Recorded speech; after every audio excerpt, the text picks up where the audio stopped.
برسوں کے بعد پھر اڑے پرچم ہلال کے۔ السلام علیکم۔ چینل M5 کے مقدمہ سیگمنٹ سے اسی گفتگو کے سلسلے میں تیسرا پروگرام آپ کی خدمت میں حاضر ہے، اس لیے کہ اب جو یہ الیکشن کی کارروائی یہ شروع ہوئی ہے رزلٹ کے حوالے سے اور حکومت سازی کے حوالے سے، تو اس میں ایک جو مذاق خیز چیز ہے کہ جی سکندر سلطان صاحب لاہور سے بیٹھ کے جو ہے نا وہ سربراہی کریں گے اور باقی سب ممبران جو ہیں وہ آن لائن رہیں گے، اجلاس شروع ہو گیا ہے رات 10 بجے۔ یہ میں پرسوں رات سے یہ تماشا دیکھ رہی ہوں جناب، یعنی جو چیف جسٹس صاحب کو اس میں مورد الزام ٹھہرایا گیا ہے، اور کہ اب اگر لوگ جا رہے ہیں کورٹ میں تو چیف جسٹس صاحب جو ہیں قاضی فائزہ صاحب وہ اس بینچ میں نہ بیٹھیں، بات بالکل صحیح ہے، ان کو نہیں بیٹھنا چاہیے اس بینچ کے اندر۔ جس کے خلاف انکوائری ہو رہی ہو وہ جج نہیں بیٹھ سکتا اس انکوائری میں، اس مقدمے میں، اس بینچ میں۔ اسی طرح انکوائری ہو رہی ہے الیکشن کمیشن کے چیف اور ان کے 5-4 ممبران کی، ان کو بھی نہیں بیٹھنا چاہیے، ان کو بھی نہیں بیٹھنا چاہیے اس انکوائری میں۔ ان کو انکوائری کرانے کا کوئی تک ہی نہیں ہے۔ بڑا ہی مذاق خیز مجھے لگتا ہے کہ جی انہوں نے انکوائری کمیٹی کا اجلاس ہو رہا ہے۔ بھائی اپنے خلاف کوئی انکوائری کیسے کرے گا؟ وہ تو اپنے آپ کو اس سے نکالنے کے چکر پوچھے گا، نکالنے کے طریقے پوچھے گا، اپنے ممبر سے بھی، اپنے سیکٹری سے بھی، اپنے وہ ٹیکنوکریٹ جو الیکشن کراتے ہیں جوائنٹ سیکٹریز کو اور ایڈیشنل سیکٹریز کو۔ ایک ہی ایڈیشنل سیکٹری ہوتا تھا پہلے، مجھے نہیں پتا، اب یہ نیا ری اسٹرکچرنگ ہوئی ہے الیکشن کمیشن کی تو اس میں ڈائریکٹرز بنا دیے گئے ہیں، ریجنل ڈائریکٹر ہیں، ڈویژنل ڈائریکٹرز ہیں اور پروونشل الیکشن کمشنرز ہیں۔ تو وہ سب جو ہیں ان سے وہ پوچھیں گے کہ اب بتاؤ اب کیا کریں۔ انکوائری جو ہے نا اس میں ہم کون سا ایسا نقطہ ڈھونڈ کے لائیں کہ ہم تو بری ذمہ ہو جائیں، الیکشن کمیشن سارا ملبہ جو ہے وہ فوج پہ ڈال دیں، اسٹیبلشمنٹ پہ ڈال دیں کہ جی انہوں نے کروایا رات 12 بجے کے بعد کہ ریزلٹس کو اس طرح مینج کر لو۔ ایسے تو نہیں ہوتا ہے۔ یہ تماشا لگا ہوا ہے اس ملک میں دیکھ رہی ہوں کم از کم 20 سال سے تو لگا ہوا ہے کہ جی اسٹیبلشمنٹ نے الیکشن مینج کیے ہیں اور اس نے کرائے ہیں۔ نہیں بھائی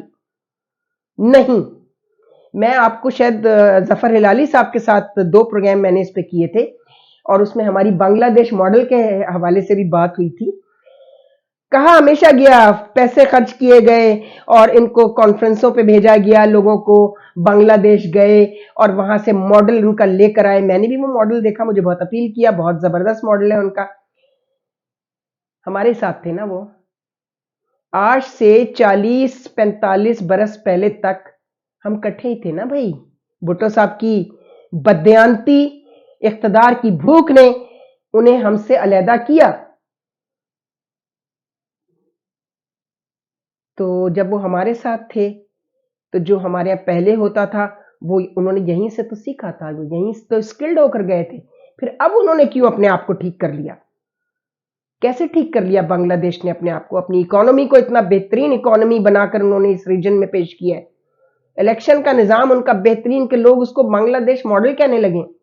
ہم اس پر بھی بات کریں گے کہ وہ ہے کیا بنگلہ دیش ماڈل۔ تو جناب علی ایک سٹیک ہولڈر نہیں ہوتا، میں یہ بتا رہی تھی آپ کو۔ الیکشن پورا انٹائر الیکشن کا صرف ایک سٹیک ہولڈر نہیں ہے، صرف الیکشن کمیشن نہیں ہے، پورا ڈسٹرکٹ مینجمنٹ ہے، پورا ڈویژنل مینجمنٹ ہے، پورا ایڈمنسٹریشن ہے آپ کا۔ آپ کے جو کیئر ٹیکر گورنمنٹ بنتی ہے، اس کی بھی مجھے کبھی سمجھ میں نہیں آئی کیا ضرورت ہے کیئر ٹیکر گورنمنٹ بنانے کی۔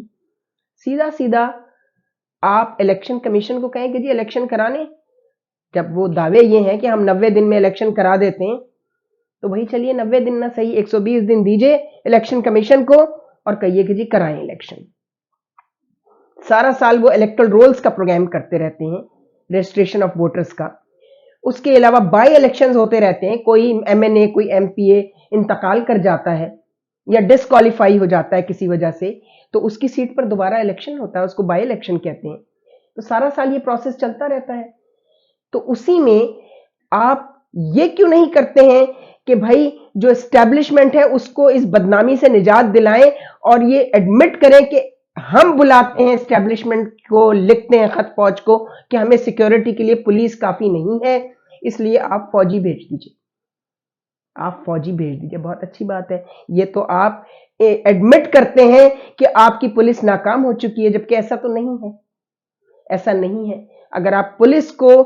جو ہے وہ زیادہ اکوپڈ کریں اور پولیس کے کرنے کا کام فوج سے نہ کرائیں تو فوج بھی بدنام نہیں ہوگی۔ تو وہ اسٹیک ہولڈرز جو ہیں ان کو کیوں نہیں اعتماد میں لیا جاتا؟ کیوں نہیں جو ہے وہ الیکشن کمیشن جو ہے وہ یہ لوگوں سے تجاویز مانگتا؟ کیوں نہیں تھنک ٹینک خود بناتا الیکشن کے حوالے سے؟ ہاں، انٹرنیشنل ڈونرز ایجنسیز ضرور آتی ہیں ہمارے پاس، یو این ڈی پی ہے، آئی ایف ایس ہے، international election support programme federation میں، اور بہت سارے ادارے ہیں، نویڈا ہے ایک جو کینیڈا کی ڈونر ایجنسی ہے، تو یہ سارے لوگ جو ہیں وہ ڈونیشن دیتے ہیں۔ تو کیوں نہیں ووٹرز اویئرنیس پروگرام؟ میں پہلے بتا چکی ہوں کہ میں نے تو پورا محنت کی، 4-5 مہینے اس پر بنایا یہ، لیکن اللہ کا شکر ہے میں نے وہ پروگرام نہیں دیا، صرف آؤٹ لائن دی تو رحمان ملک صاحب دوڑ گئے، انہوں نے کہا کہ اچھا یہاں ہلری کلنٹن بھی آئی ہوئی ہیں، میں خود ان کو ملوں گا جا کر، انہوں نے اگر پیسے سینکشن کر دیے ہیں۔ اشتیاق صاحب ہمارے سیکٹری تھے 5th کامن کے، بڑے اچھے بیوروکریٹ تھے، بڑے اچھے ورکر تھے میں یہ کہوں گی، تو وہ سمجھ تو گئے تھے کہ مقصد کیا ہے، کہ پیسے آ رہے ہیں، پیسے تو اینڈ لو، اور بعد میں جس حوالے سے الیکشن سپورٹ پروگرام بن رہا ہے، الیکشن اویئرنیس پروگرام بن رہا ہے، ووٹرز اویئرنیس پروگرام بن رہا ہے، اس کو گول کر جاؤ، پیسے لے لو، بس پیسے لے کے کہہ دو، ایسے ہی جیسے دوسرے معاملات ہوتے ہیں۔ تو کیا الیکشن کمیشن اپنی نااہلی کو کسی اور پر کندھے پر شفٹ کر کے کامیاب ہو سکتا ہے؟ نہیں، لوگ اٹھیں، خدا کے لیے لوگ اس بات پر اٹھیں اور دیکھیں کہ الیکشن کمیشن سے بے ایمانی کون کراتا ہے؟ سیاسی پارٹیاں کراتی ہیں آف کورس، اور ایک آدھ بیرونی ایجنسی بھی جو چاہتی ہے کہ پاکستان کی اسٹیبلشمنٹ کو، فرنٹ لائن سیکیورٹی کو بدنام کیا جائے تاکہ لوگوں کا بھروسہ ٹوٹ جائے۔ یاد رکھیں، بھروسہ وہ چیز ہے کہ ایک بار اعتبار لٹ جائے نا کسی معاشرے کا، کسی قوم کا، وہ نہیں پنپ سکتی۔ اپنے اداروں پر سے اگر اعتبار اٹھ جائے وہ قوم نہیں پنپ سکتی، کوئی صنعتی ترقی نہیں ہو سکتی، کوئی سماجی ترقی نہیں ہو سکتی، کوئی تعلیمی اور صحت کی ترقی نہیں ہو سکتی اگر اعتبار اٹھ جائے۔ تو کوشش کریں کہ تھنک ٹینکس بنائیں، این جی اوز آ کر، یہاں جو پاکستان کی این جی اوز ہیں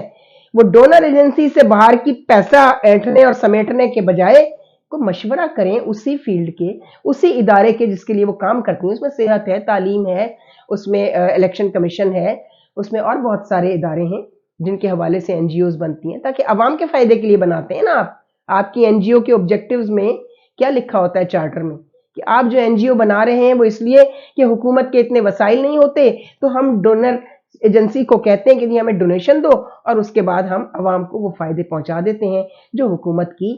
کے وسائل میں نہیں ہو سکتے۔ یہ سارا ڈرامہ جو ہے نا، یہ اس لیے ہوتا ہے کہ ہر آدمی نے یہ سوچ لیا ہے میرا کیا ہے، میں تو نکل جاؤں گا یہاں سے پیسے لے کے، بچوں کو لے کے باہر، یہ بھگتتے رہیں سب، اس وقت تو میں فائدہ اٹھا لوں اپنی طاقت سے۔ اٹھائیے جناب، اس وقت تک اٹھاتے رہیے جب تک جس زمین کی وجہ سے آپ فائدہ اٹھا رہے ہیں جب تک وہ زمین باقی ہے، جب یہ نہیں رہے گی تو کس سے کمائیں گے آپ، کیا کریں گے؟ ان پہ بھروسہ نہ کریں، وہ آپ کو جوتے مار کے وہاں سے آپ کو اور آپ کے بچوں کو نکالیں گے، چاہے انہیں لیجسلیشن کرنی پڑے اور اپنے قوانین میں تبدیلی کرنی پڑے، وہ اپنے ان سٹیزنز کو جو پاکستان سے حرام کا کما کے دوڑے، ان کو باہر نکالنے میں ان کو 1 منٹ نہیں لگے گا، یہ یاد رکھیے گا۔ یہ خیال دل سے نکال دیجئے کہ ہمارا کیا، ہم تو کما کے بھاگ جائیں گے باہر، جو ہے بچوں کی نیشنلٹی اپلائی کر دیں گے اور باہر جو ہے وہ اپنے جائیدادیں بنا لیں گے، ہمارا کیا، بھاڑ میں جائے ملک، بھاڑ میں جائے لوگ، یہ بھاڑ میں جائے کی جو پالیسی ہے نا، اب آپ کو اس سے تھوڑا سا پیچھے ہٹنا پڑے گا، ورنہ آپ کو پیچھے دھکیل دیا جائے گا سارے آپریٹرز کو، یہ یاد رکھیے گا آپ میری بات۔ ہمارے تو قبر میں پیر ہیں، ہم تو کسی وقت بھی دنیا سے جا سکتے ہیں، لیکن ہم نے اس ملک کا، اس زمین کا نمک کھایا، اس نے ہمیں عزت دی ہے، تکلیفیں بہت دی ہیں، لیکن ان کے مقابلے میں وہ آسائشیں بھی دی ہیں جو میں تو انڈیا کا حال دیکھ کر آئی ہوں اور باقی ملکوں میں بھی، برطانیہ میں بھی دیکھا ہے، اٹلی میں رہی ہوں، یورپ کے 2 شہروں میں صرف امریکہ نہیں گئی ہوں، میں نے ہر جگہ، تھائی لینڈ میں بھی یہ دیکھا، تھائی لینڈ جیسا ملک کتنی ترقی کر گیا ہے، میں نے یہ دیکھا ہے کہ لوگ اپنے اداروں کو بدنام نہیں کرتے سڑکوں پر آ کر. یہ کام تو عمران خان نے ایسا کیا ہے جس کی کوئی معافی نہیں ملنی چاہیے، لیکن یہ بھی طے ہے کہ اگر وہ پاپولر ہیں اتنے کہ انہوں نے ووٹ جو لیے ہیں تو فارم 45 کی بات ہو رہی ہے نا، کوئی ضرورت نہیں اب دوبارہ اتنا پیسہ الیکشن پہ خرچ کرنے کی. فارم 45 کو سامنے رکھیں اور 47 کو اور دے دیجئے ان کے حق میں. بے شک ان کے قائد صاحب جیل میں رہیں، کہہ رہے ہیں نا گوہر زمان کو میں نے سنا کہ جی ہم جیتے ہیں تو ہمارا قائد جو ہے وہ بے شک جیل میں ہو. آپ اس پر مقدمہ چلائیں اس آدمی پر، لیکن دے دیجئے، آپ پی ٹی آئی کو حکومت دے دیجئے، پتا چل جائے گا کتنی پرفارمنس ہے ان کے قائد کی. 4 سال میں کیا تیر مار لیا تھا انہوں نے، جو اب ایک سال رہ گیا تھا تو وہ تیر مار لیتے جو 4 سال میں نہیں مار سکے. تو جو آدمی عورت کو نہ پہچان سکے وہ ملک کے مسائل کو کیا پہچانے گا. دے دیجئے ان کو حکومت پلیز. میں اپنی اسٹیبلشمنٹ کو اور